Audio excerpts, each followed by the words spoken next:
Live mula sa GMA Network Center. 20 taon nang nakatutok.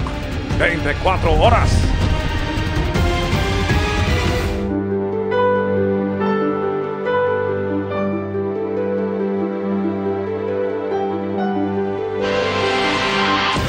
Nakatutok ang buong pwersa ng GMA Integrated News para ihatid ang latest na sitwasyon sa iba't ibang terminal, pantalan at paliparan mula Luzon, Visayas at Mindanao.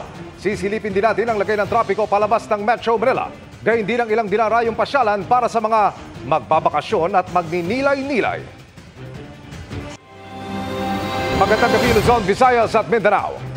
Tila maagang penitensya ang patong-patong na sinuong ng ilang pasahero sa NAIA ngayong Miyerkules Santo. Kung kailan pa naman sila dagsa, saka naman napatid ang supply ng kuryente sa Terminal 2, kaya wala munang aircon. Sa Terminal 3 naman, binawasan ng upuan kaya ang ilang sundo sa sahig na lang na upo. Ang latest sa NAIA, alamin natin sa live na pagtutok ni Ian Cruz. Ian? Emil, Pia Atom, 3 beses nga na nag-fluctuate ang kuryente dito sa NAIA Terminal 2. Yun daw kasing napakataas na heat index ay itinuring ng kanilang mga circuit breaker na mataas na power load. Kaya nagkaaberya ang kuryente. Ang resulta, syempre, kalbaryo sa mga pasahero na init kanina. Gayun din yung mga empleyado. Mabuti na lamang walang na-delay o na-cancel na flights. Kumusta sa loob? Ano naramdaman nyo doon? Init.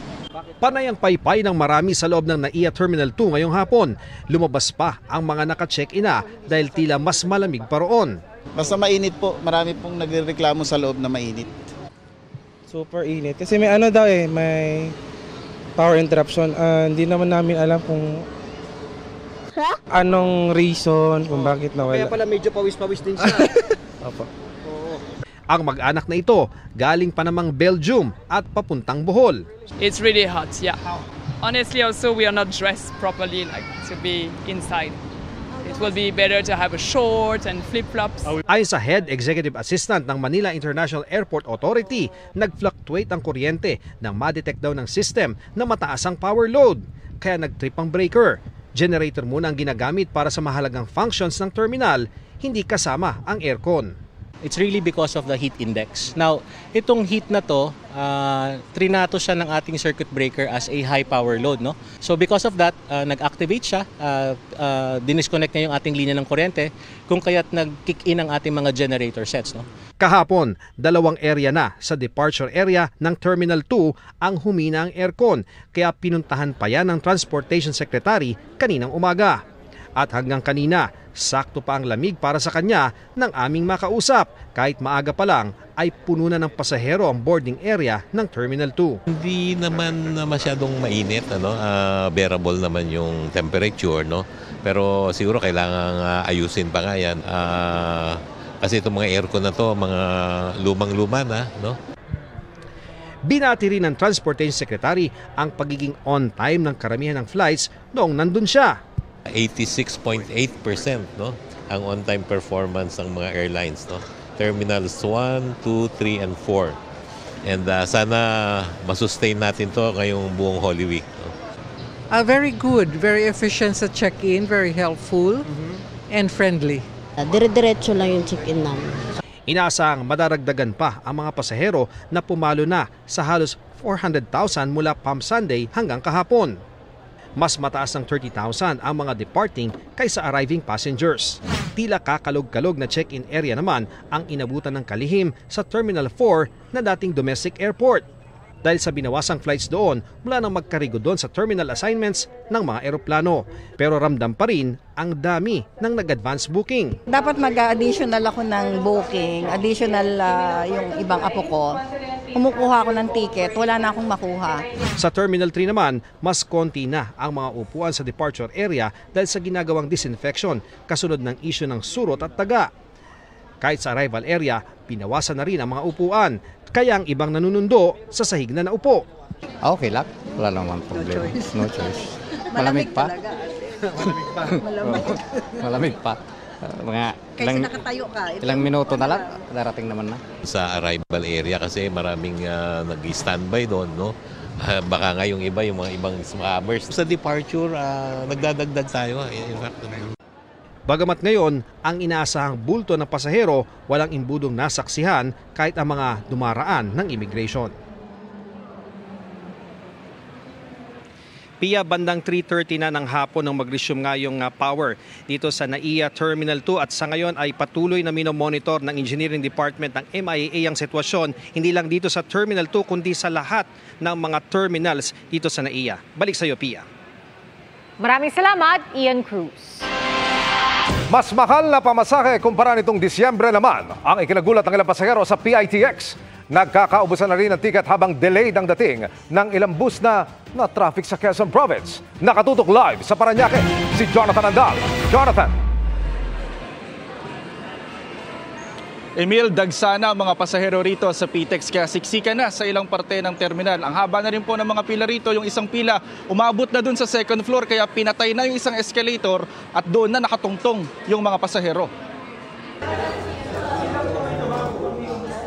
Ibinenta na lang ni Buboy ang tiket niya pa Bicol. Bigo kasi siyang makabili ng tiket pabalik naman ng Maynila sa Lunes para umabot sa trabaho. Tinasabi nila mag-chance passenger pagdating ng Naga pero mahirap doon kasi ilang beses ko nang na-experience ang haba-haba ng pila tapos sa mga pumipila sa na chance passengers natutulog na halos sa floor ng Central Bus Terminal. So binenta ko na lang, hindi na lang muna kayo magkikita ng family ko ngayong Holy Week. At kung ngayon naman bibili ng ticket ng aircon bus pa Bicol, fully booked na rin yan. Kaya ang mga nagwo-walk-in sa ordinary bus sumasakay o di kaya maghihintay sa mga extra bus. Ganyan si Shark na kagabi pa nag-walk-in pero ngayong araw pa lang makakasakay. Pero ang lalong ikinagulat niya ay ang taas ng pamasahe pa-Sorsogon kumpara noong Desyembre. Naku, nagmahal po sir, 1,700 na ang isa. Dati 1,300 lang. Pambili ko na po yun ng bigas sir, tsaka pagkain ng aso ko. Ang bus na sasakyan niya na-delay pa dahil sa traffic, pati sa Quezon na nakatenga raw ang mga road repair. Pinagtatabunan lang yung mga lubak. Tapos yung banda doon sa may bandang Pagbilao, may lubak pa doon. Dapat nung bago mag-Holy Week, pinag-aayos na nila yun. Sa PITX din sasakay ang mga foreigner na ito na tila na-scam daw ng sinakyan nilang TNVS driver mula airport. Imbis kasi na 350 pesos, naging 700 pesos ang bayad nila dahil wala raw barya ang driver. He only had 1,000 peso. He said he don't have change. So a little bit scam, I think. A little bit disappointed. Bawal pa rin ang mga patalim tulad ng kutsilyo, itak, cutter at gunting, pati mga nagliliyab tulad ng butane gas at maliliit na LPG. Sa mga bus terminal naman sa Cubao, Quezon City, nag-inspeksyon ng hepe ng NCR Police Office. Kalahati raw ng kanilang pwersa ang magbabantay lalo sa simbahan at matataong lugar. In Metro Manila, ang threat level natin ay napakababa. Wala tayong nakikitang big threat or magpapagulo ng ating komunidad. Ang MMDA naman nag-deploy ng mga bus na sasalo sa mga pasahero ng LRT1 na tigil biyahe sa Semana Santa. Simula na rin mamayang gabi ang 24/7 road repair sa Metro Manila na tatagal hanggang alas 5 ng umaga sa Lunes. Emil, as of 6 p.m., nasa 140,000 na yung mga pumasok na pasahero dito sa may terminal.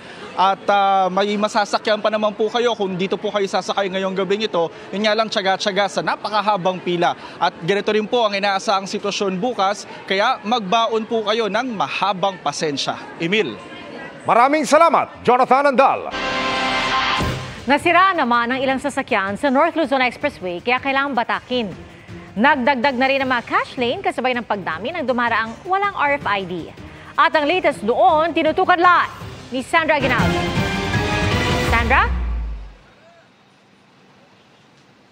Yes, Pia, tama ka dito sa akin likuran. Makikita nyo, dagsana yung mga sasakyan dito sa NLEX. At lahat po ng lane, may pila na ng mga sasakyan. At ayon sa pamunaan ng NLEX, umaabot yan hanggang Novaliches Flyover.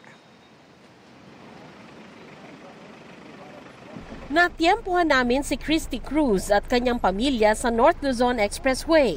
Papunta sa isang resort sa Bulacan, nasasabayan na rin daw nila ng bisita iglesia o pagbisita sa mga simbahan. So may reunion din bang magaganap po bukod sa... Yes. Reunion din. Mga anak ko, bago sila pumunta ng Pampanga, pupunta sila. Makikita-kita kami doon. Kabilang sila sa mga dumaraan sa NLEX na kung Miyerkules at Huwebes Santo ay lumalagpas sa karaniwang 300 hanggang 330,000 vehicles sa isang araw. Unti-unti nang tataas yung ating volume hanggang ngayong hapon at maging mamayang gabi po. Bukas ay marami pa rin po, starting ng madaling araw hanggang hapon. Kanina ng bandang tanghali ay may bahagyang pagbagal na ang daloy ng mga sasakyan sa cash lane o yung lane ng mga walang RFID sa Balintawak Toll Plaza. Kaya mula 3, ginawa ng 5 ang cash lane dito. Sa kanang bahagi ng Toll Plaza naman, pwedeng magpakabit ang RFID na magpapabilis ng pagdaan sa mga toll booth. Sa ngayon, 80% daw ng mga dumaraan ay may RFID na.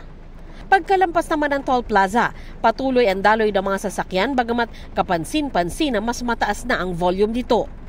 Meron ding ilang sasakyan na nasiraan at kailangang ito. Bagamat may libreng towing service ang NLEX, sa pinakamalapit na exit, may payo ang pamunuan ng expressway. Sana po bago bumiyahe, i-check po nila na nasa tamang kondisyon yung kanilang mga sasakyan.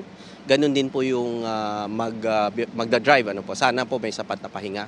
Sa isang gasolinahan, makikita rin ang dami ng mga biyahero na pansamantalang huminto para magpagas, kumain at mamili ng kailangan para sa long drive. Maluwag naman sa southbound lane ng NLEX na dinaraanan ng mga papuntang Metro Manila mula norte. Pero sa kaliwang bahagi o northbound, makikita ang build-up ng mga sasakyan sa bahagi ng Valenzuela City. Sa bahagi ito rin, naakuna ng video ang paglalagay ng mga cone para magamit ang isang lane ng southbound at makapag-counterflow ang mga northbound vehicles. Bago mag-alas 3, masikip na sa lahat ng lane sa Balintawak Toll Plaza ng kami dumaan, RFID man o cash lane. Pia, update naman tayo dun sa southbound mula po sa Bocaue Toll Plaza hanggang sa Valenzuela ay meron pong slow-moving traffic ayon po sa pamunuan ng NLEX. Kaya itinigil na yung counterflow na nabanggit ko kanina sa aking report at umabot na po sa 37 naman yung mga sasakyan na kailangan ito dahil nasiraan at mabuti naman po wala naman pong naitalang aksidente. Pia? Maraming salamat, Sandra Aguinaldo. Nadagdagan pa ang biyahe mula Manila Northport na naurong sa Biyernes Santo. May nawalan din ng bagahe. Ang latest doon tinutukan live ni Tina Panganiban Perez. Tina? Atom ramdam na ang piko dami ng mga pasahero rito sa Manila Northport ngayong Miyerkules Santo. Ang iba nga nandito na umaga pa lang kahit mamayang gabi pa ang biyahe. Para sa pamilya ko po. Humahagulgol si Joseph Cambil na bigla ang uuwi sa Cagayan de Oro City para bisitahin ng 6-year-old na anak. Nasundot po yung mata niya ng kaklase. Dahil daw? Dahil po sa pinapabasa po sila isa-isa. Siguro po napikon daw isang bata, tinusok daw yung mata. Pang alas 9 ng gabi pa ang nabili niyang tiket, pero nakausap na raw ang anak sa telepono.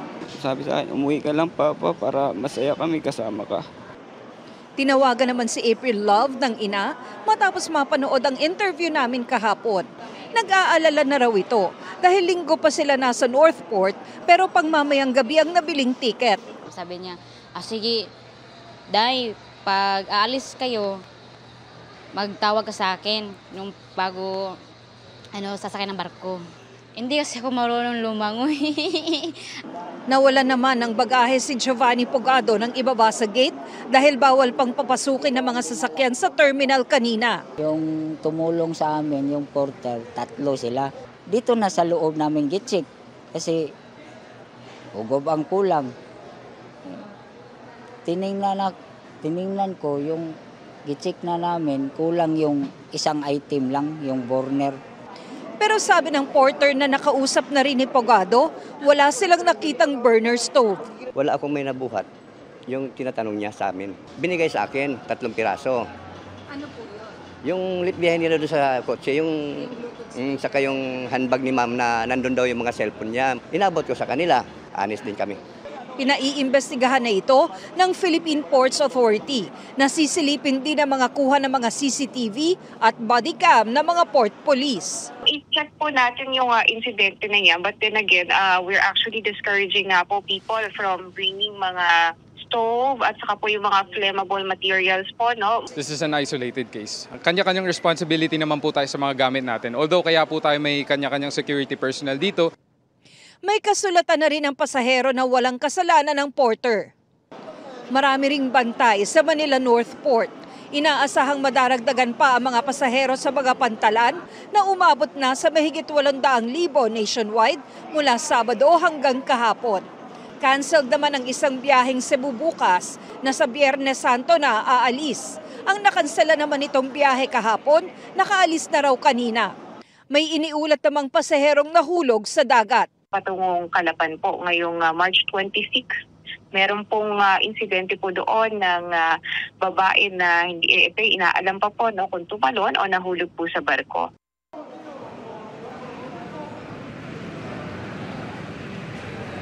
Sa mga hahabol pa naman sa biyahe payo ng PPA, mag-online booking na lang. Atom? Maraming salamat, Tina Panganiban Perez. Update naman tayo sa Batangas Port kung saan kabilang sa mga kinukumpiska ang karne ng baboy. Ang dahilan at ang latest doon, alamin sa live na pagtutok ni Paul Hernandez ng GMA Regional TV. Balitang Southern Tagalog. Paul. Emil, ngayong Miyerkules Santo na ang peak ng mga pasahero dito sa Batangas Port. Sa ngayon ay wala pa namang anunsyo ng cancellation o fully book ng mga biyahe ng mga barko. Mahaba ang pila ng mga sasakyang sasampa-saroro sa labas ng Batangas Port kaninang umaga. Pagpasok sa passenger terminal building, pila rin ang mga pasahero. Kaya tamang nag-online booking na si Aaron para sa summer pasyal nila sa Puerto Galera. Expected na po na marami po talagang uuwi sa kanilang probinsya, kaya po, yes po, mag-walk-in. Kaya mas okay po na mag-online booking po para less hassle po. Ngayong Miyerkules Santo ang huling araw ng pasok o trabaho ng mga empleyado. Baga-bagahe pa rin ang bitbit ng maraming magbabakasyon. Pero si Francis, natuto na raw sa mga nagdaang biyahe niya, kaya isang backpack lang ang dala pa Pinamalayan, Oriental Mindoro. Ayun sir, meron ganun. Na sumasabit yung nalalaglag, ganun. Mula nitong linggo ng Palaspas hanggang Martes Santo, pumalo sa mahigit 31,000 ang mga nagtawid dagat ayon sa PPA. Magkipag-cooperate tayo doon sa security measures na pinatutupad para po sa ating pong seguridad, iligtasan. At sinisiguro naman ang pamunuan ng Philippine Ports Authority na magiging maluwan ang inyong karanasan. Nakakakumpiska pa rin ng hilaw na karne sa pantalan na mahigpit na ipinagbabawal, kasama ang mga patalim at combustible items. Ayon sa PPA Batangas, may biyahe pa rin ang mga barko hanggang sa Biyernes Santo.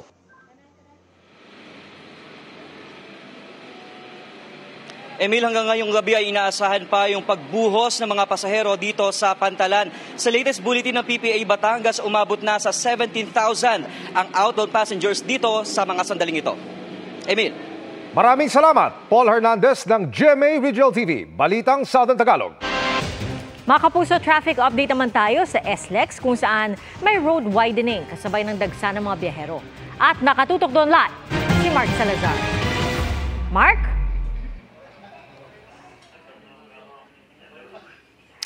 Pia, wala nang patid yung volume ng sasakyan dito sa South Luzon Expressway. Ito na siguro yung sinasabing 400,000 na volume ng mga sasakyan na uuwi sa mga probinsya ng Katimugan na dadaan dito sa SLEX. Isang partikular na area yung binabantayan dito southbound.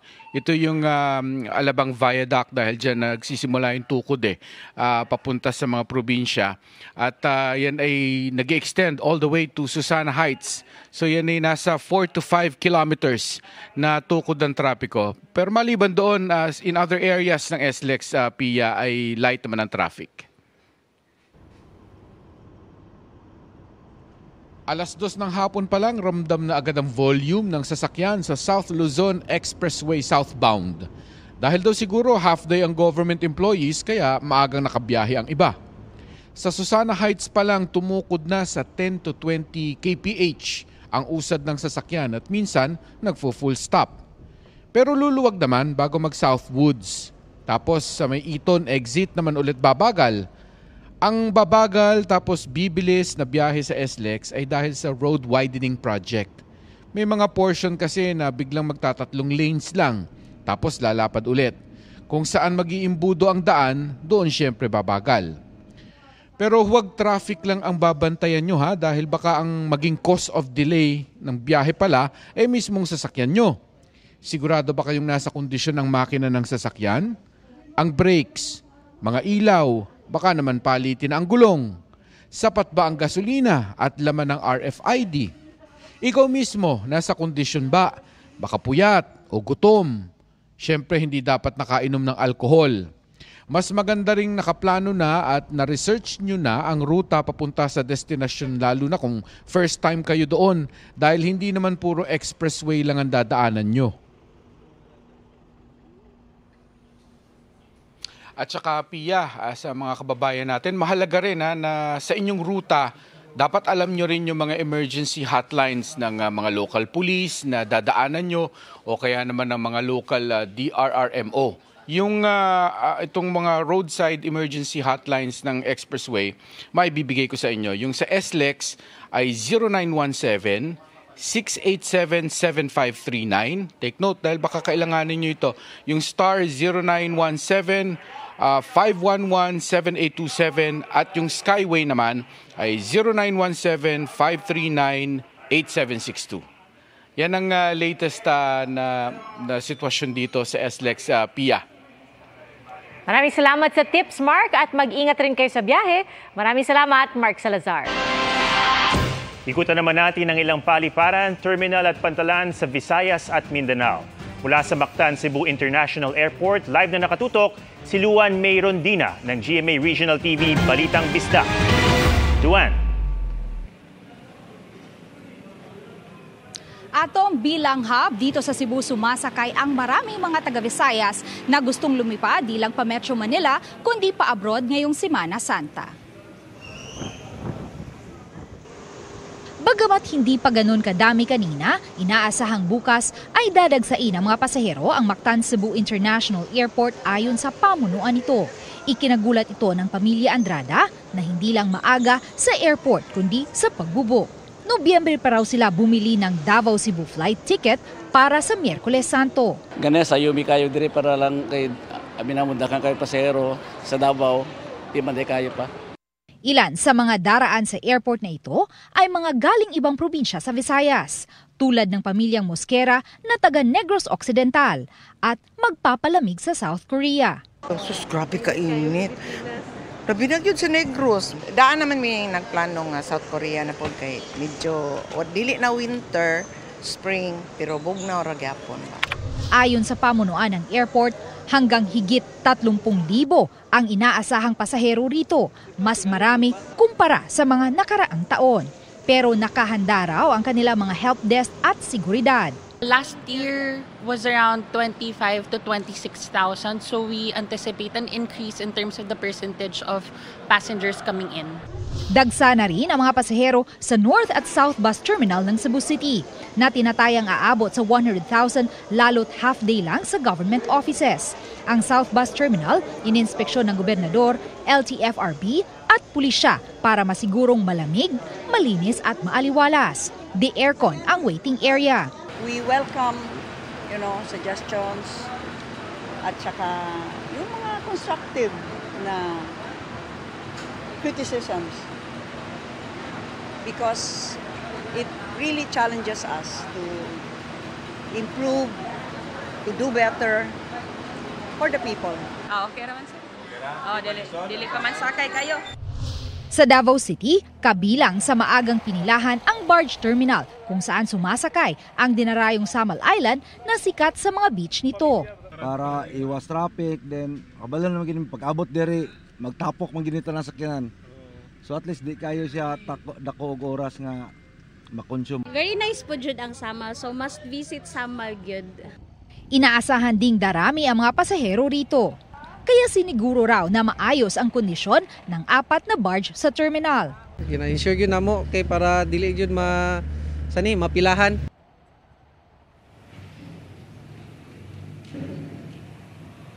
Balik dito sa Mactan Cebu International Airport, sa mga oras na ito, di pa gaano karami ang mga pasahero dito sa departure area ng Terminal 2 kung saan ang mga international flights. Atom? Maraming salamat, Luan May Rondina ng GMA Regional TV Balitang Bisdak. Sinibak sa pwesto ang 7 pulis sa Davao City. Kasunod dyan ang pagkasawi ng 7 ring suspect sa police operations mula nang ideklara ni Mayor Baste Duterte ang pinaigting nilang gera kontra droga. Nakatutok si June Veneracion. I hereby declare a campaign that this city is at war against drugs. Kung di mo mohawa, di mo undang, patyon tamo. Mula nang ideklara ang gera kontra droga ni Davao City Mayor Baste Duterte nitong Biyernes hanggang kahapon, umabot na sa 7 ang mga napatay sa mga anti-illegal drug operations sa lungsod, ayon sa PNP. Pero kung susumahin, 28 na ang napapatay sa Davao City mula Enero hanggang ngayong Marso. Sabi nga po ng ating Chief PNP, one death is too many. Kaya nga po pinaiimbestigahan po ito ng PNP leadership. Nirelieve at dinesarmahan na raw ang mga pulis sa sangkot sa operasyon habang nagsasagawa ng masusing investigasyon ang Internal Affairs Service ng PNP kung nasunod ba ang Police Operational Procedure sa mga isinagawang buy-bust operation. 7 pulis Davao na ang nirelieve. If the investigation will show there is a patent display of irregularity and negligence on the part of the team leader, supervisor up to the level of city director, then let acts fall on them. Nakausap na rin daw ang hepe ng Davao City Police. Sinasabi po niya at pinaninindigan po niya na legitimate naman po itong police operation. Naaalarma ang Commission on Human Rights o CHR. Ongoing po yung aming investigation na ginagawa ngayon. Ang tinitingnan namin ay una, totoo bang nanlaban itong mga tao na to. Sabi ng CHR, tututukan nila ang baluarte ng mga Duterte, kung saan din naglunsad noon ng parehong kampanya si nooy Mayor Rodrigo Duterte, bago niya ito dalhin sa buong bansa nang maging Pangulo na. Madugo ang naging resulta at may mga pulis na napatunayan sa korte na nagmalabis. Para sa GMA Integrated News, June Veneracion, nakatutok, 24 oras. Isinabay naman ng ilan ang pagninilay-nilay sa kanilang pagpapalamig sa Baguio.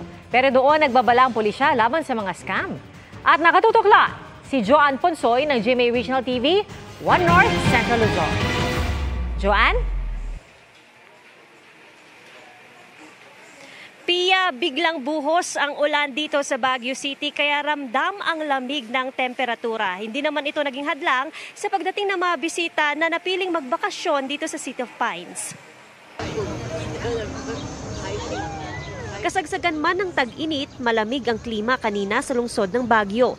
Naglaro ang temperatura sa 18 hanggang 26 degrees Celsius ngayong araw ayon sa Pag-asa. Kaya naman maraming turista ang nasa labas. Pagdating ng hapon, lalo pang kumapal ang turista sa Burnham Park. Kaya full deployment ang ipinatutupad ng Baguio City Police.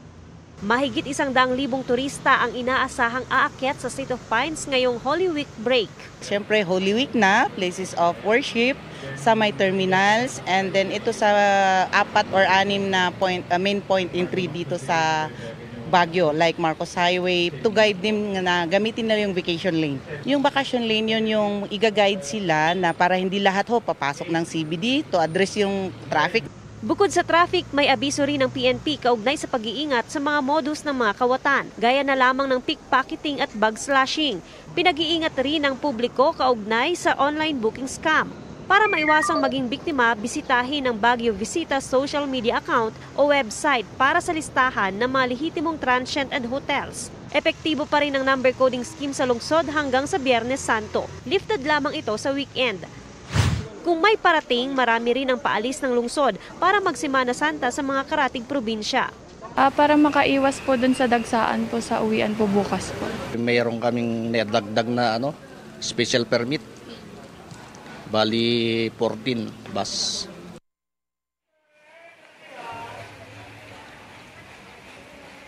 Payo naman ng otoridad sa mga residente ng Baguio City na bababa para magbakasyon, mag-iwan pa rin po kayo ng kasama sa bahay na magbabantay para maiwasang maging biktima ng akyat bahay. Sa mga akyat naman dito sa Baguio City, mahigpit na ipatutupad itong ordinansa sa trapiko. Bawal na bawal ang illegal parking nang sa ganun nga ay maiwasan daw itong sobrang pagbuhol ng trapiko. Maging maingat din po sa pagmamaneho para makaiwas sa aksidente o aberya sa kalsada.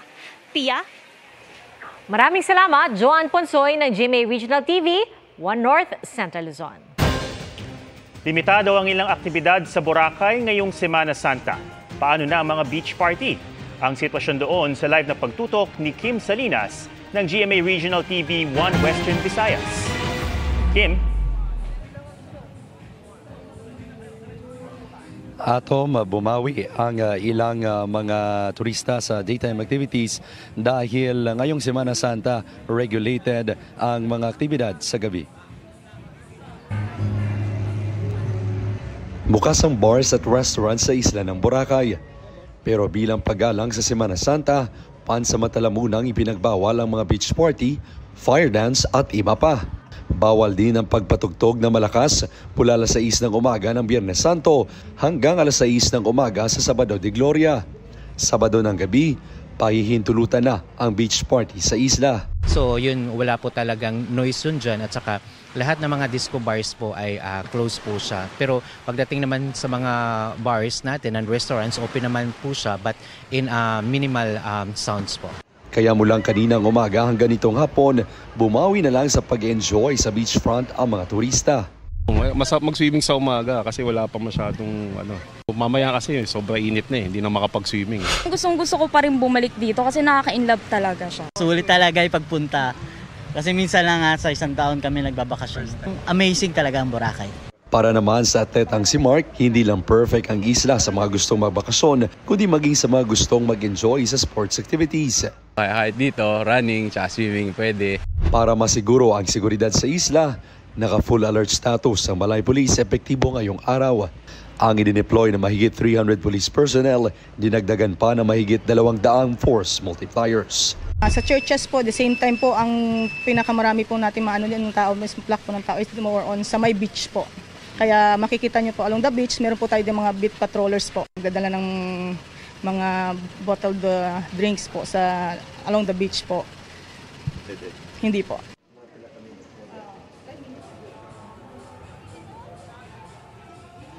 Atom, simula na muling pinahintulutan ang beach party sa isla ay ginawang rotational ang venue nito.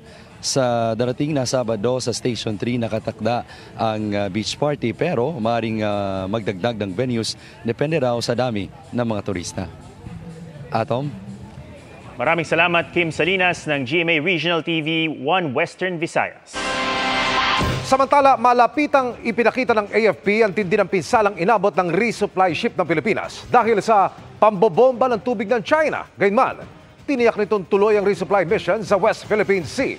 Nakatutok si Marisol Abduraman. Nagkanda basag-basag ang salamin, natuklap ang bubong at nasira ang dingding. Mistulang ang tinama ng malakas na bagyo ang Unay sa May 4, ang resupply vessel ng Linotre Cano ng Chinese Coast Guard na magsagawa ito ng resupply mission sa West Philippine Sea nitong Sabado. Halos lahat ng bahagi ng barko nasira mula sa kusina sa tulugan ng mga crew. Ito yung billeting area, sir. Nagkalat din ang mga nasirang gamit sa loob ng Unay sa May 4. Pati mga makakapal na kahoy na ito na nagsisilbing poste sa daanan sa gilid ng barko. Bumigay din sa lakas ng pagkakabuga ng tubig. Sir, anong sukat po nito? 4x4. 4x4 na. 4x4 na raw to, pero ayan bumigay pa rin. Sa lahat ng parte ng barko na nasira, itong bridge ang pinakanapuruhan. Nasira kasi ang kanilang CCTV monitor, mga camera, at ang mga navigational equipment. Gaya na lamang nitong GPS, radar, gayon din ang mga radyo at mga satellite phone. Kaya sa ngayon, hindi na muna ito mapapakinabangan. It's not seaworthy. No? Dahil nga, nakita nyo naman na talagang sirang-sira. Ang nasabing barko na may habang 46 meters at lawak na 7.29 meters ay inumpisahang gamitin nitong nakaraang taon lang sa iba't ibang humanitarian mission ng iba't ibang ahensya ng gobyerno at sa resupply mission ng gobyerno sa Ayungin Shoal. Pero matitenga rin ito sa ngayon gaya ng iba pang Unayza May. Inaayos rin natin yung Unayza May 1. Nung nakaraan ay nagkaroon rin ng mga damages. Nung nga pong kami ni Admiral Carlos ang sumakay, binangga kami sa likod. So may damage rin. Hindi ko masasagot yan.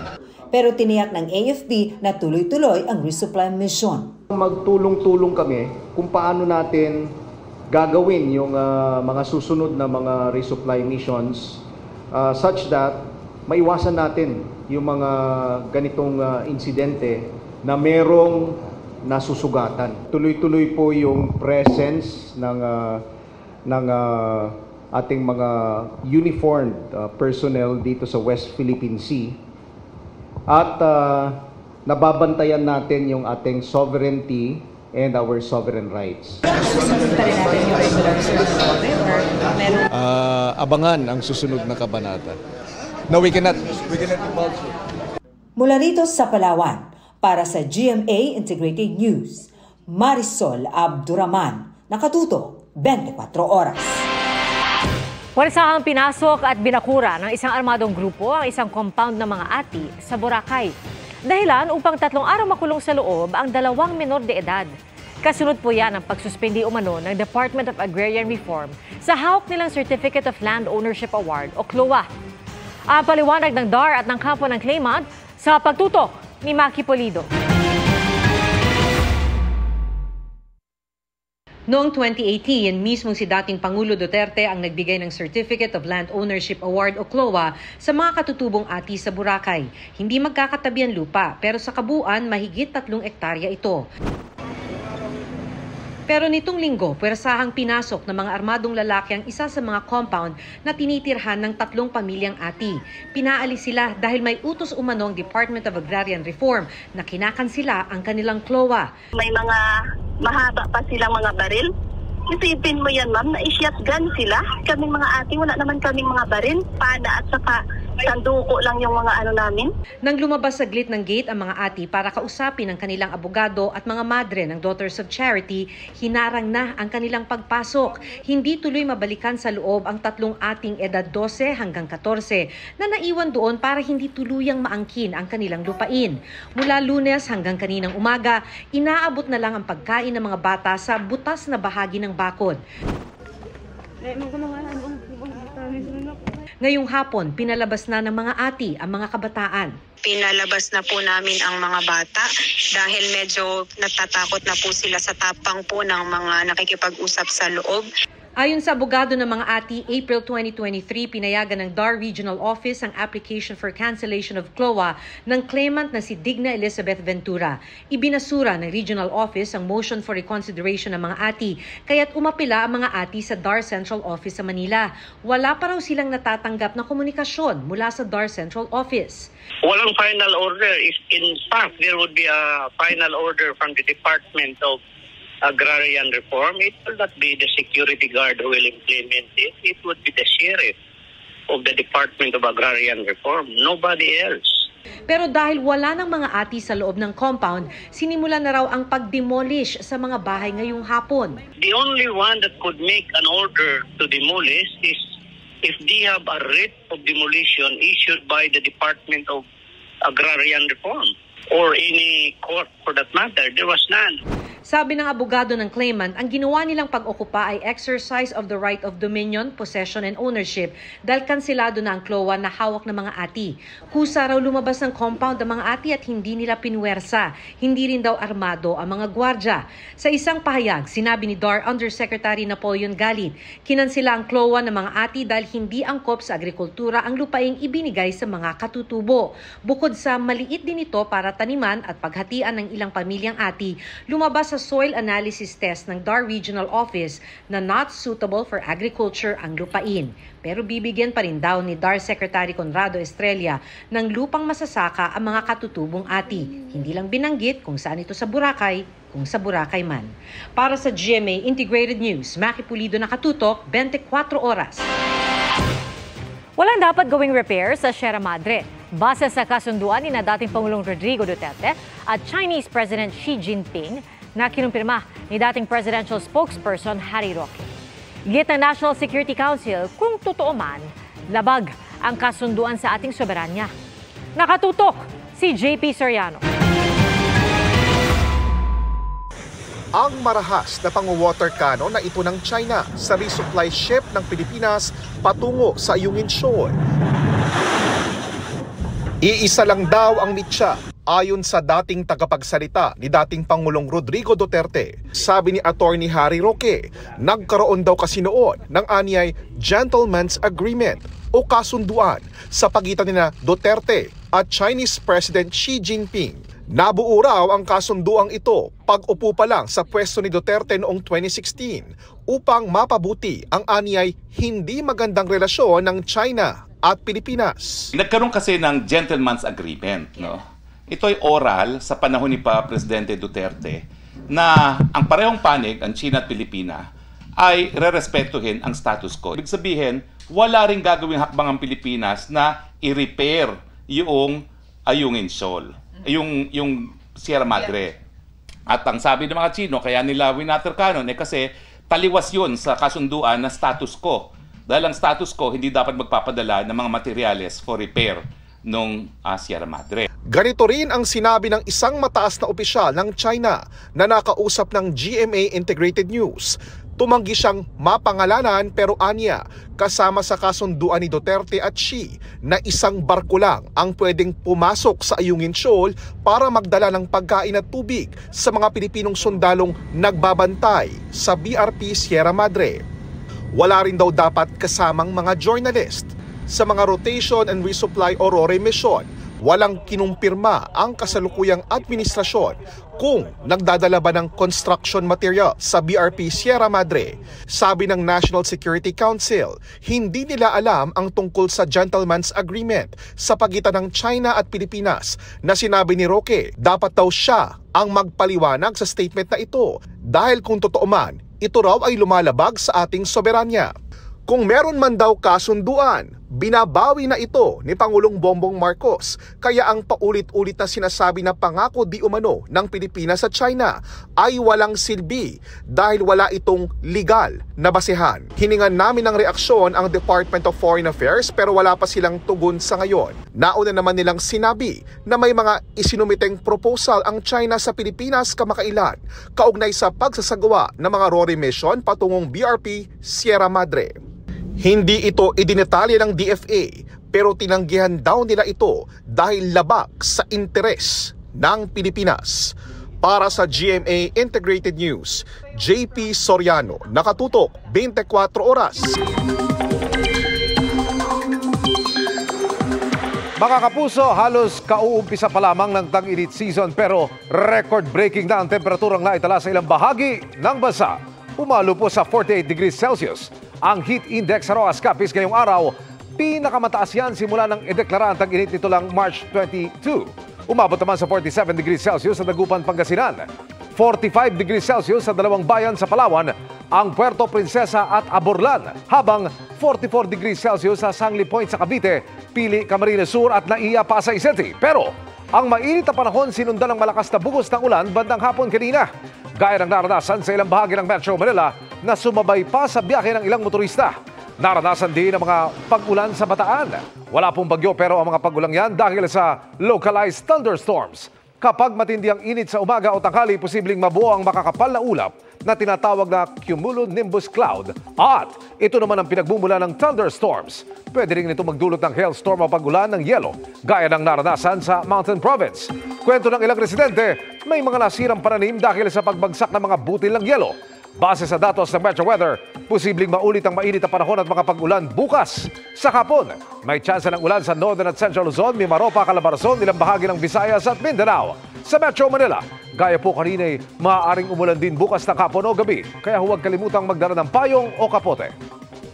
Nanguna pa rin ang flagship radio stations ng GMA Network sa Mega Manila Airwaves. Batay po sa pinakahuling radio audience measurement data ng Nielsen's Philippines ngayong Marso at nitong Pebrero, hindi pa rin natitinag ang Superradyo DZBB bilang highest rating AM radio station sa Mega Manila. Hinigitan pa nito ang 30.7% total audience share noong Pebrero sa 45% ngayong buwan. Panalo rin sa ratings ang FM radio station ng GMA na Barangay LS 97.1. Nakakuha po ito ng 44.1% total audience share ngayong Marso. One memorable reunion ang in-enjoy ng cast ng Hello, Love, Goodbye na pinagbidahan ni Asia's multimedia star Alden Richards at Catherine Bernardo. At si Alden muling magbabalik sa big screen di lang bilang aktor, kundi bilang director at producer. Makichika kay Aubrey Carampel. From Hong Kong to Palawan, reunited sina Joy at Ethan ng Hello, Love, Goodbye para sa birthday celebration ng aktres na si Catherine Bernardo. Present dyan si Asia's multimedia star Alden Richards, Kakay Bautista, Lovely Abella at iba pa nilang co-stars sa pelikula para mag-celebrate sa isang yacht party. Ang Palawan getaway, quick break na rin daw ni Alden sa gitna ng kanyang mga ginagawang proyekto. Bukod sa pagiging abala sa taping ng kapuso upcoming family drama na Pulang Araw, kinumpirma rin ni Alden na gagawa rin siyang muli ng mga pelikula ngayong taon. 3 films siya. But sure na to. Both local and international. The 2 of them, yes, were co-producers there. Pero will be released abroad. Malapit na rin daw ipalabas ang Out of Order na pelikulang pinagbibidahan niya at siya rin ang direktor at co-producer. Bukod dyan, aktibo rin si Alden bilang isa sa Board of Trustees ng MOEL Fund. Kamakailan, dumalo pa nga siya sa pagtitipon ng movie producers na kilala na ngayon bilang Entertainment Producers of the Philippines o EPOP para pag-usapan ng ilang mga mahalagang issue sa Philippine cinema. I think this is me walking the talk and nakakatawa lang na nag-level up na ng ganito yung appreciation ko with my job. Mahal ko yung trabaho ko bilang aktor and right now that I'm given a platform where I can, showcase my inputs with regards to how to improve and, bring back the glory days of Philippine cinema. Naroon din sa meeting sina GMA Network Senior Vice President and GMA Network Films President and CEO Attorney Annette Gozon Valdez, GMA Network Films Executive Vice President and GMA Public Affairs First Vice President Nessa Valdelion at mga opisyal at miyembro ng EPOP. We've had meetings with DILG, with DOT, and even with the Office of the First Lady. And nakikita natin na sumusuporta talaga sila sa pagpapalaganap ng Philippine movie industry. So it's a very, very good sign for us and nabubuhayan talaga yung loob namin. Aubrey Carampel, updated sa showbiz happenings. And that's my chika this Wednesday night. Ako po si Iya Arellano. Emil Adam Mispia. Salamat, Iya.